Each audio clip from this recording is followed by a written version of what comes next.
Praise the lord. ప్రభువైన యేసుక్రీస్తు నామములో మీ అందరికి శుభములండి. ప్రియులారా, మిమ్మల్ని ఆత్మీయ జీవితంలో ముందుకు తీసుకెళ్ళడమే దేవుడు తన దాసుల మీద ఉంచిన అద్భుతమైన సంకల్పం అని మీకు అర్థమైందా? అంటే ఏదో 4 మాటలు చెప్పి మిమ్మల్ని ఏదో చేయాలని కాదు ఉద్దేశం. మిమ్మల్ని ప్రభువులో వర్ధిల్ల చేయాలి అనుకోవడమే నేటి వాక్యాల యొక్క సారాంశం. మీరందరూ కూడా ప్రభువులో వర్ధిల్లి ప్రభువులో సంపూర్ణులు కావాలి అన్నదే ఈ ప్రతి వర్తమానం యొక్క ముఖ్య భావం. మిమ్మల్ని ప్రభువులో వర్ధిల్ల చేయటానికే దైవ సేవకులంగా మేమున్నాము అని మీకు తెలియజేస్తాం. ప్రియమైన వాళ్ళారా, మీకు ఎంతవరకు అర్థమైందో తెలియదు, కానీ ఒక మాట మీకు చదివి వినిపిస్తాను. ఈ వాక్యం యొక్క సారాంశాలన్నీ కూడా ఎందుకు, ఈ పరిచర్లు ఎందుకు అంటే, కొలస్సీలకు రాసిన పత్రిక 1వ అధ్యాయం 28వ వచనం, ప్రతి మనిషిని క్రీస్తునందు సంపూర్ణునిగా చేసి ఆయన ఎదుట నిలబెట్టవలనని సమస్త విధములైన జ్ఞానముతో మేము ప్రతి మనుషునికి బుద్ధి చెప్పుచు ప్రతి మనుషునికి బోధించుచు ఆయన ప్రకటించుచున్నాము. ఎందుకు ఈ వాక్యం యొక్క భావాలు, సందేశాలు, వాటి ఉద్దేశాలు ఎందుకు అంటే, ప్రతి మనుషుని క్రీస్తునందు సంపూర్ణ చేయాలని, ఆయనలో నిన్ను నిలబెట్టాలనే. అంత తప్పనించి వేరే ప్రయాసం ఏం లేదు, వేరే ఆలోచన లేదు, వేరే విధానాలు ఏం లేవు. అందుకే యేసుప్రభు యొక్క ఉద్దేశం అదే కదా. రండి, యేసుప్రభు ఉద్దేశం కూడా ఇదే, ప్రతి మనిషిని సంపూర్ణ చేయడమే. అదే ఈరోజు మన యొక్క హెబ్రోన్ క్యాలెండర్ యొక్క ముఖ్య ఉద్దేశం. రండి, నేటి హెబ్రోన్ క్యాలెండర్లోకి వస్తాం. యోహాను సువార్త 4వ అధ్యాయం 14వ వచనాన్ని నేను చదువుతున్నాను, జాగ్రత్తగా ఆలకించండి. యోహాను సువార్త 4:14వ వచనంలో నిజంగా యేసుప్రభు యొక్క ఉద్దేశం సమరయ స్త్రీని కూడా సంపూర్ణమైన విధానంలో, ఆమెకు మెస్సయ్య గురించి తెలుసులే కానీ మెస్సయ్యను చూడలేదు, మెస్సయ్య యొక్క ఉద్దేశాలు తెలియవు, మెస్సయ్య యొక్క గొప్పతనాన్ని అప్పుడే తెలుసుకుంది. ఇక యోహాను సువార్త 4:14 చదువుతున్నాను, జాగ్రత్తగా వినండి. నేనిచ్చు నీళ్లు త్రాగు వాడెవడును దప్పికొనడు, నేను వానికి ఇచ్చు నీళ్లు నిత్య జీవం కొరకై వానిలో ఊరెడు నీటి బొగ్గగా ఉండునని ఆమెతో చెప్పాను. అంటే ఈ సమయంలో యేసుప్రభు ఎందుకు నీటి గురించి మాట్లాడుతున్నాడు? ఎందుకు మాట్లాడుతున్నాడు? ఆమె నీళ్ళకే వచ్చింది. అంటే సందర్భానుసారంగా యేసుప్రభు మాట్లాడతాడు. సమయోచితంగా పలకబడిన మాట వెండి పండ్లెములో ఉంచబడిన బంగారు పళ్ళ వంటిదని సామెతల గ్రంథంలో రాయబడి ఉంది. అంటే సమయోచితమైనటువంటి మాట చాలా ప్రాముఖ్యమైంది. ఆమెకు అర్థం కావాలంటే యేసుప్రభు ఉపమానం లేకుండా ఏమీ చెప్పలేదు, ప్రతిదీ కూడా పోల్చుతూ ఉపమాన రీతిగా మాట్లాడుతూ వచ్చాడు. ఎంతో అద్భుతంగా మాట్లాడతాడు. యేసుప్రభు సమరయ స్త్రీతో చెప్పిన మాట, ఎన్నో దినాల నుంచి ఆ సమరయులు యూదులతో కలవడానికి లేదు, యాకోబు బావి దగ్గరికి అసలు రావడానికి లేదు. అది యాకోబు బావి, వారి పిల్లల కొరకు త్రవ్విన బావి. అది సుకారు అనే ప్రాంతంలో. ప్రేమైన వాళ్ళరా, ఇది సమరయ నిజంగా ఆ ఊరు సుకారు అనే ప్రాంతం. అలాంటి పరిస్థితుల్లో మిట్ట మధ్యాహ్నం ఎవరు లేని సమయంలో చాలా ఇబ్బంది పడుతూ నీళ్ళకు వస్తూ ఉండేది. యేసుప్రభు ఆమె కోసమే వెళ్ళాడు, చూశాడు. ఎందుకంటే ఆయనకు తెలుసు కదా, మిట్ట మధ్యాహ్నం 12 గంటలప్పుడు భోజనం లేక అలసిపోయిన వాడై ఆయన సమరయ మార్గమున వెళ్ళవలసి వచ్చినని మనం బైబిల్లో చూస్తాం. యేసుప్రభు ఆ మార్గానికి వెళ్ళడానికి కారణం ఏంటంటే, ఆమెను దేవునిలో సంపూర్ణతలోకి నడిపించాలి అన్న ఆశ ఆయనకుంది. అంతవరకు అసంపూర్ణంగా ఉంది. ఇంకా ఏదో పాపము తనలో ఉంది, ఇంకేదో లోకము తనలో ఉంది. దాన్నంతా తొలగించి ఒక మనిషిని సంపూర్ణుని చేయడం, ఒక మనిషిని పవిత్రునిగా దేవుని సన్నిధిలో నిలబెట్టడం అనేది ఎంత ప్రాముఖ్యత. ఆమె నిలబెట్టిన దేవుడు ఎప్పుడైతే సమరయ స్త్రీని నిలబెట్టాడో ఆ గ్రామం అంతా ప్రభువులోకి రాగలుగుతూ వచ్చింది. యేసుప్రభు యొక్క సంకల్పములు ఎంత గొప్పవి! యేసు ప్రభుని సంకల్పములు మారవు ఎన్నటికీ,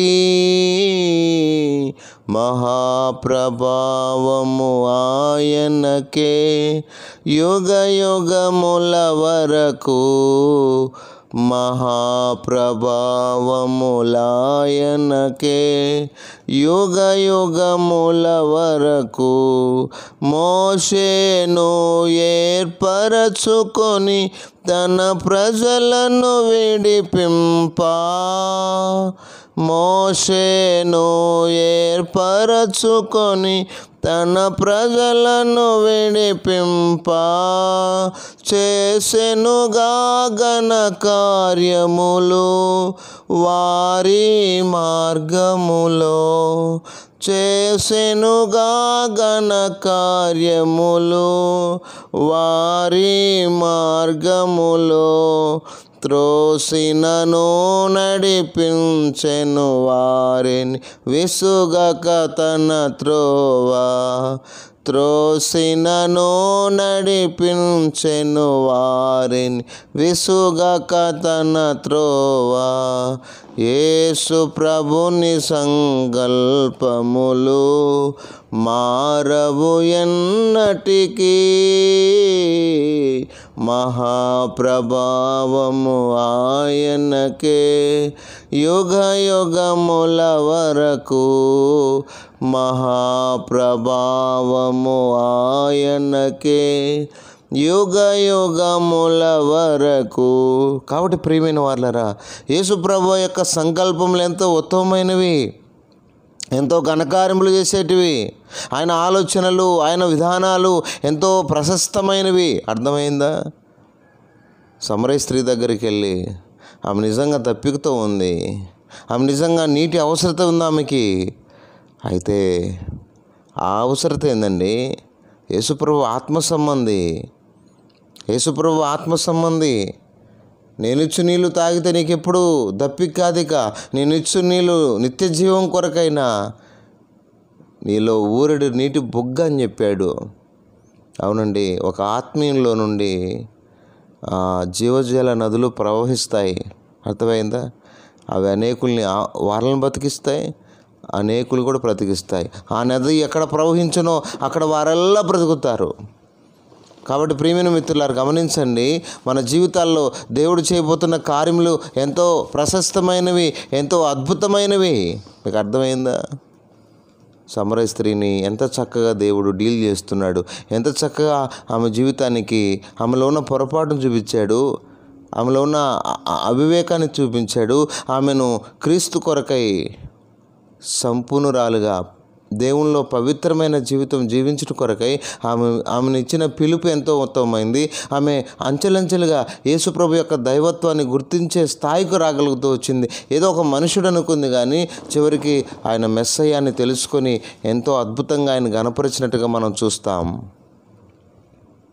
కాబట్టి ఒక సమరయ స్త్రీ అనేక ఆత్మలను దేవుని సన్నిధికి తేడానికి ఎంత సంపూర్ణురాలుగా మారుతూ వచ్చింది. ఈ సమయంలో ఏదో భౌతికంగా ఆహారం లేదని బాధపడద్దు, భౌతికమైన బట్టలు, భౌతికమైనవి లేవని బాధపడద్దు. నేను నీకు ఇస్తానని దేవుడు చెప్తున్నాడు. సమస్తాన్ని, ప్రియమైన వాళ్ళరా, రోమా 8:34 అనుకుంటాను, సమస్తాన్ని మనకిచ్చిన దేవుడు, తన కుమారుని మనకిచ్చిన దేవుడు మనకెందుకు ఇవ్వడండి? తను ప్రేమించే వారికి సమస్తము సమకూడి జరుగుతున్నాయి. దేవుడు తగిన సమయంలో అన్ని కూడా నీకు దేవుడు సిద్ధపరుస్తాడు. నేను నీకు జీవజలం ఇచ్చేదను అని సమరయ స్త్రీకి చెప్పిన దేవుడు నీకేం తక్కువ చేస్తాడు? నీకు నిత్య జీవం ఇస్తాడు.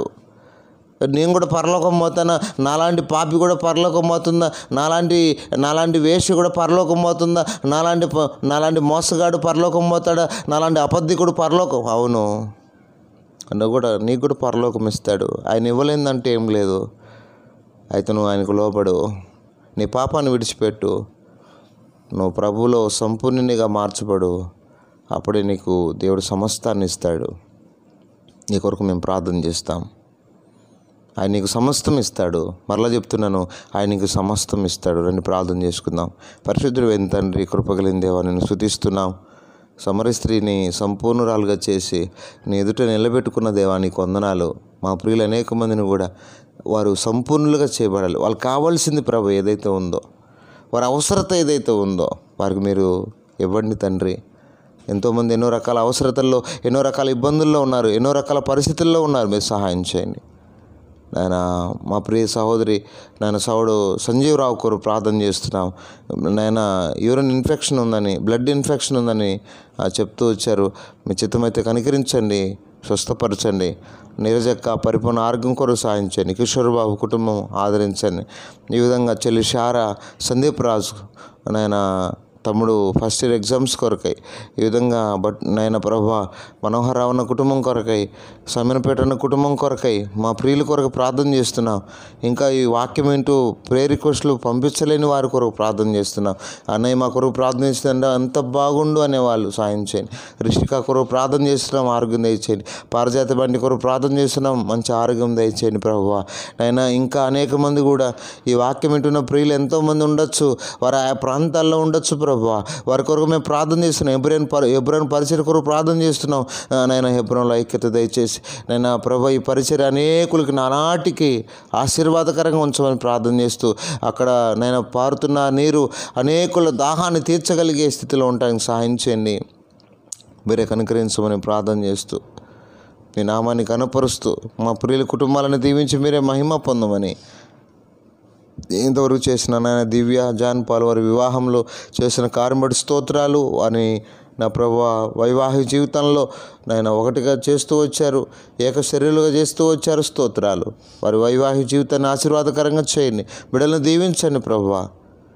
ఈ విధంగా ఇంతవరకు నువ్వు చేసిన మేలుబడి స్తుతిస్తూ కనపరుస్తూ, ఈ వాక్యం వింటున్న బిడ్డలందరినీ కూడా ఆదరించి బలపరచమని యేసు ప్రభు నామములో ప్రార్థిస్తున్నాము తండ్రి.